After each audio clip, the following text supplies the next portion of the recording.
Modified Desert Classics. We get the old D200 cleaned up. Let's get to work. So today we're going to address the paint on this old truck here. As you can see, it's pretty chalky, pretty faded. But there's little spots, like here. This is where I sprayed some PB on this vent window here just to get things moving a little more freely. But you can see under that chalkiness is actually some pretty decent paint. So I did come down on this fender here last night and just put a little light compound on it by hand, and the difference is pretty incredible, actually.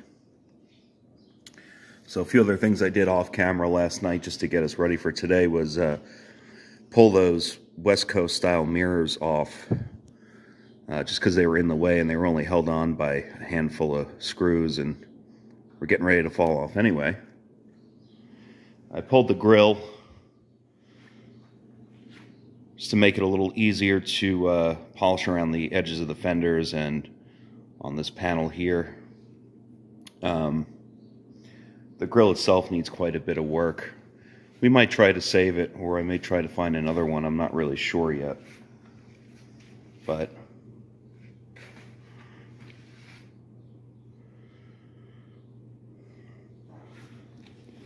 I also took the brackets for the bumper off of these frame rails. This one here is folded up pretty good, so we're going to have to address that at some point.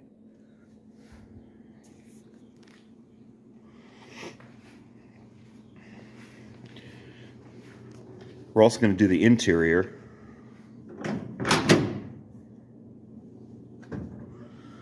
I pulled the door cards off.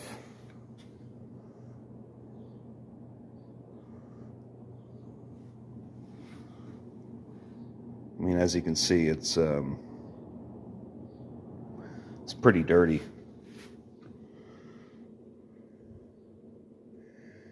And all underneath this seat.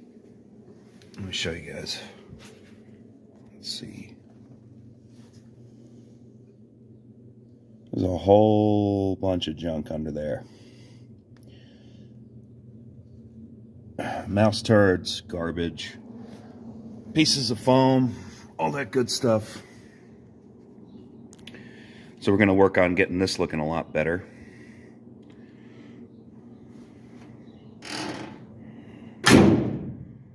But first, we're going to address this engine bay a little bit.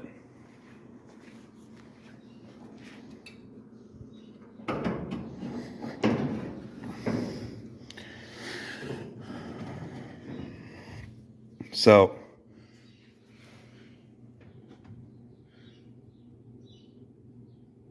we got a lot of mouse droppings under here. Bits of plant material and dirt and dust, and honestly, it's about time that we do something about all that. So we'll take care of that.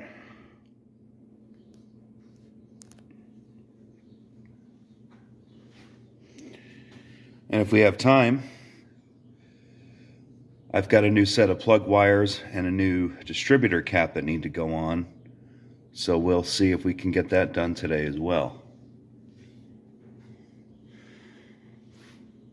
And a couple other little quick things I was doing last night was got the starter relay down on the fender well where it needs to be.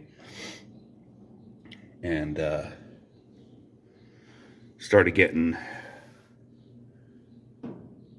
that old chewed piece of wire ready to go for the new sender.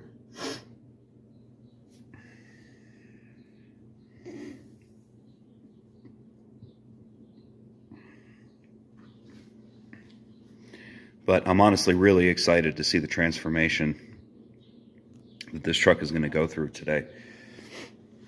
it's just nice to have the motivation with something looks good. I feel like it gives you more inspiration to continue working on it.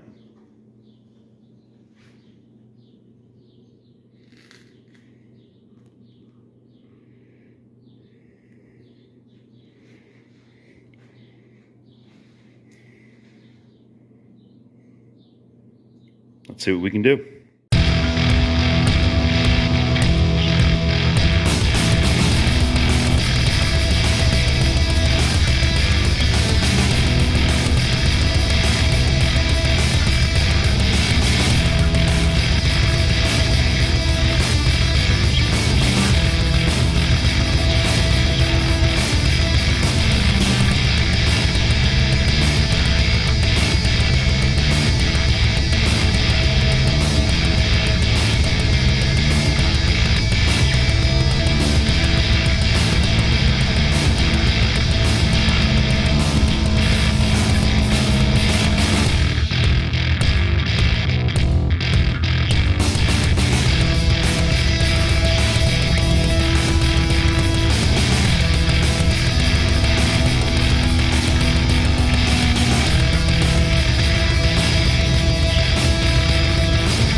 So we got the top of this intake pretty well vacuumed up. And it's funny, you couldn't even really see this. This was just so full of crap. And now it isn't. So, unfortunately, it looks like there's some rust and everything caused by, again, what I think is probably just mouse urine, but nothing too terrible. We'll get this engine soaked down with degreaser and hose it down, and should look even better. Alright, so we power washed the engine here.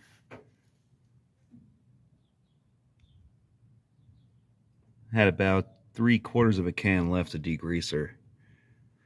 So probably could have came out a little bit better, but I'm pretty happy. I'm surprised actually how much blue is left on the intake. It looked a lot worse before I washed it. But all in all, I think it came out pretty good. Certainly a lot cleaner. And that's really what the goal was to just get all that nastiness out. So I think we succeeded on that.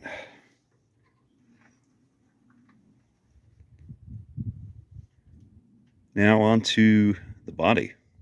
So I'm going to try using the SOS method of cleaning here.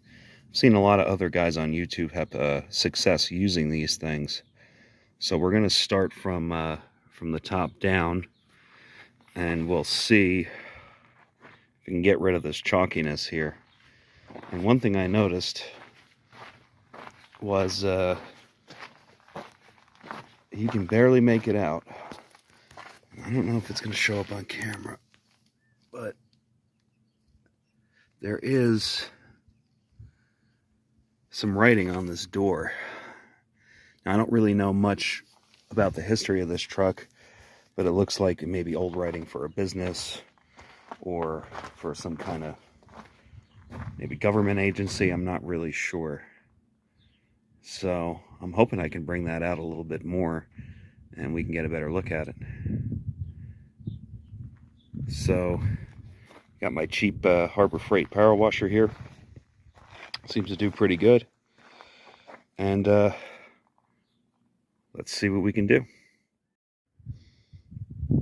So I've done the roof here, and it definitely makes a difference. It may be hard to tell a little bit because we're kind of in the shade here, but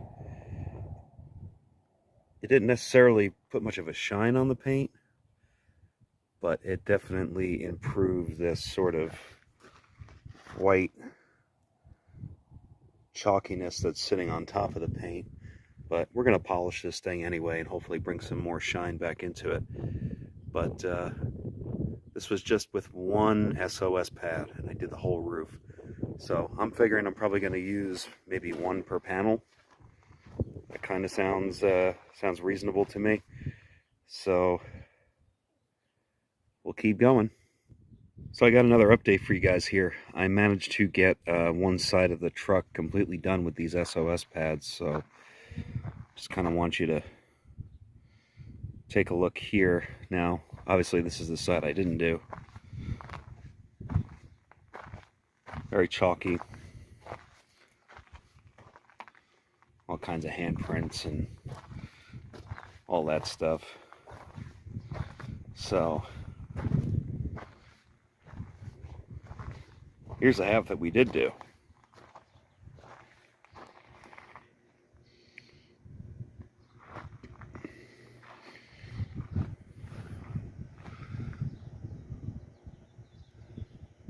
Honestly, I'm pretty blown away.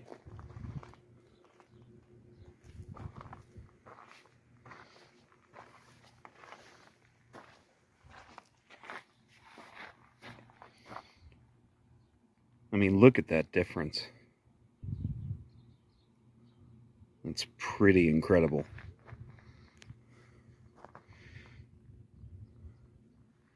Now, I've never done this before, but like I said, I've seen other people do it with a quite a high degree of success. So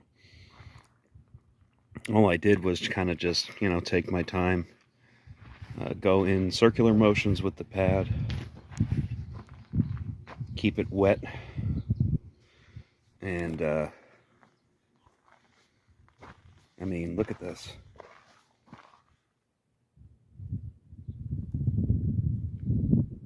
All of that chalkiness is gone. There's even a little bit of shine.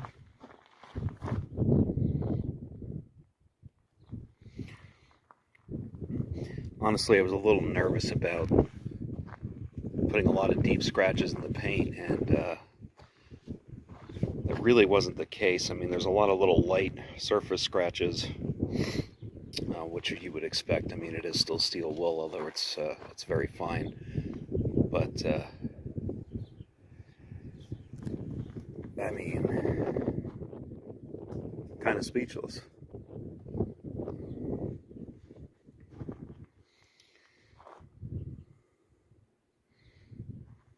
I'm not an expert on any of this stuff here. I mean, I have some experience with detailing and some very limited bodywork experience, but I mean, if I can do this, anyone can.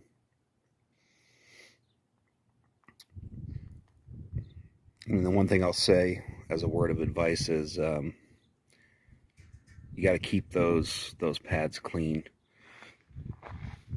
What wound up happening to me a lot was, see these little rivets here?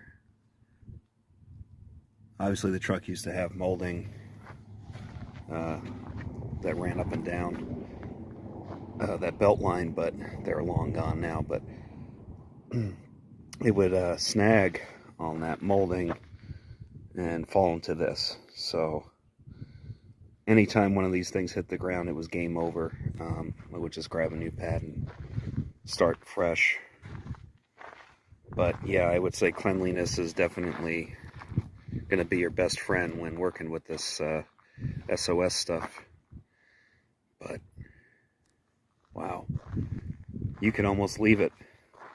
Honestly, it wouldn't even need to be polished. I mean, just look at that difference. Pretty incredible. Nice thing is too, it's super cheap. So let me get the other half of this truck done, and we'll check back in. Well, we finished.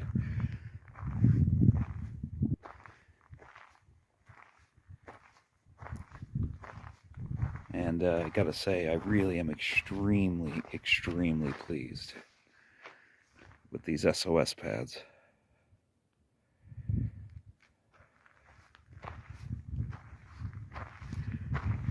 really pretty amazing. So I wound up going through one box, which is 10 pads, I believe. That was enough to do this whole truck.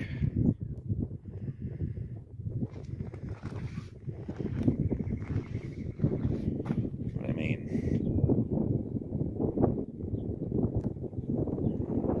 it looks like a whole nother truck.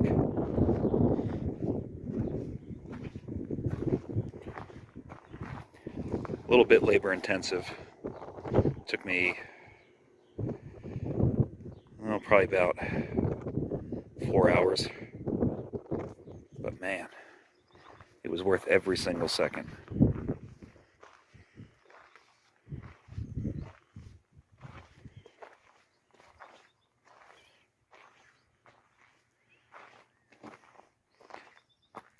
I mean, I can get this thing now and take it somewhere and feel pretty good about it.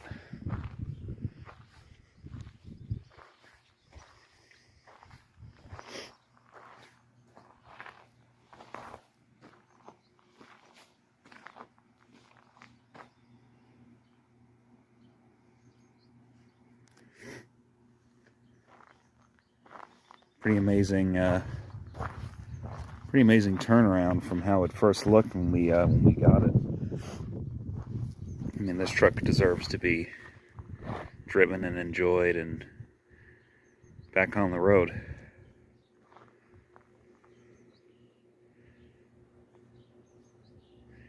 Now off to doing the interior. Alright, so we're back in the shop here, getting ready to start on the interior. I pulled the rubber floor mat that was in this truck out.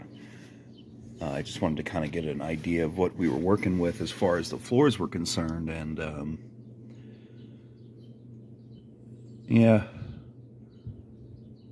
not exactly what I was hoping for, but not horrible. I guess it's to be expected. I mean, this thing definitely leaks water when it rains.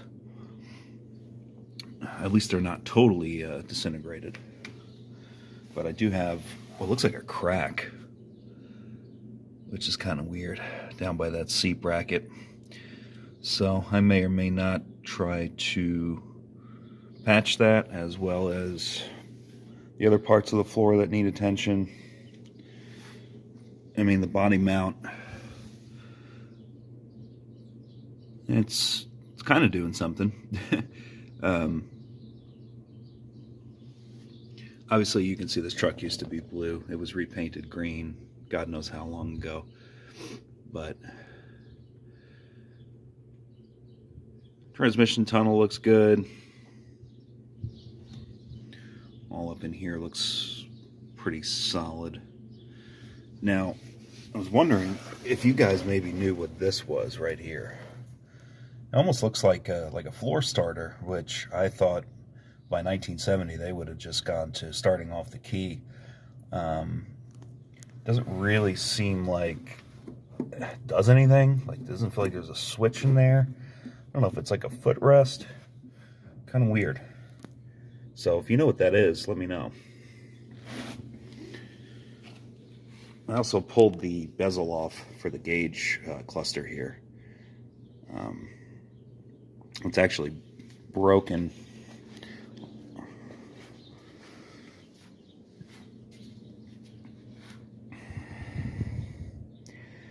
But it's a pretty clean break, so I have a feeling it is fixable, and we might try to do that just for the heck of it, I guess. And if it looks like crap, then we'll find another one. All right, so it's about a week later, and kind of had to put this off to the side for a little bit. I had some other things I had to take care of, but we gave the interior just a quick scrub. It wiped down the dash pad a little bit. It definitely looks better. We'll do a more in-depth cleaning of the inside here once we get some more mechanical stuff figured out. So you can see all those pinholes. But it came out pretty good, just for kind of a quick wipe down. Again, just wanted to get some of the nastiness out of this truck. It's a little nicer to work with now. Yeah, just kind of real quick went over some things. And then I'll show you guys under the hood here. I did a little bit of work.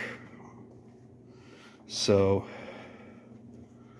we put some new plug wires in. I found all of these original little retainers for the plug wires, so I was happy about that. Let's see. Put new belts on. I changed this upper radiator hose. I don't remember if I told you guys that or not. New heater hoses. The old one had a shut-off, so I got a new shut-off and just put it in.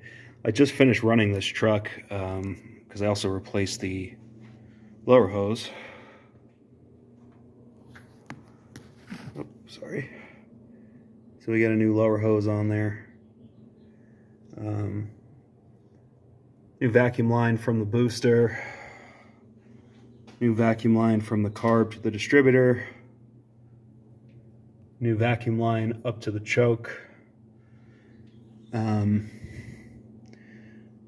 Runs a little smoother now. I think I've got a pretty big vacuum leak either at the base gasket for the carb, or maybe the shaft for the throttle blades or something has got quite a bit of wear in it. So I do have a new carburetor on the way, but definitely noticeably nicer in here now.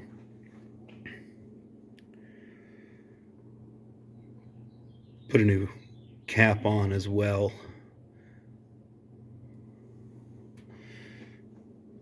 And I just finished bleeding the cooling system. No leaks, so that's always nice.